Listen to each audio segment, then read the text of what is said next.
घर जे में जेको किचिरो थींदो उन जे बारे में अॼु मुंहिंजी वीडियो आहे। अस्सलाम वालेकुम, आउं आहियां शमसुद्दीन मेमन। अॼु जेका वीडियो आऊं ठाहे रहियो आहियां जेको पंहिंजे घरनि में किचिरो थींदो आहे अक्सर डस्टबिन में पाण विझंदा आहियूं, डस्टबिन ते पनी चाढ़े छॾींदा आहियूं।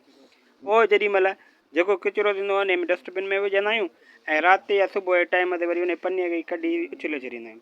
थींदो ईअं जेॾीमहिल पाण पनी उछलाईंदा आहियूं ॿाहिरि घर खां ॿाहिरि किचिरे वारी जॻह ते, पोइ सुबुह जे टाइम ते मवाली या जेके ग़रीब माण्हू हूंदा आहिनि जेके किचिरो खणंदा आहिनि उनखे पनीअ खे फाड़े उन मां प्लास्टिक जो सामान, गते वारो सामान उहे सभु कढी खणी वेंदा आहिनि ऐं पनीअ में जेको किचिरो पियो हूंदो आहे जीअं फ्रूट जूं खलूं वग़ैरह उहे पखेड़े छॾींदा आहिनि, जंहिंमां पोइ थोरी देरि खां पोइ बदबू निकिरणु शुरू थींदी आहे ऐं अचणु वञण वारनि माण्हुनि खे ॾाढी तकलीफ़ थींदी आहे। ऐं अॼु जेको मुंहिंजो मक़सदु इहो आहे त तव्हीं जेॾीमहिल किचिरो करियो था त फ्रूट जूं ऐं जेके इन क़िस्म जी जेके धप कंदियूं शयूं उहे अलॻि करियो ऐं प्लास्टिक जो सामान अलॻि हिकिड़ी पनीअ में अलॻि पनीअ में विझो जीअं माण्हू माना तकलीफ़ खां बची सघनि।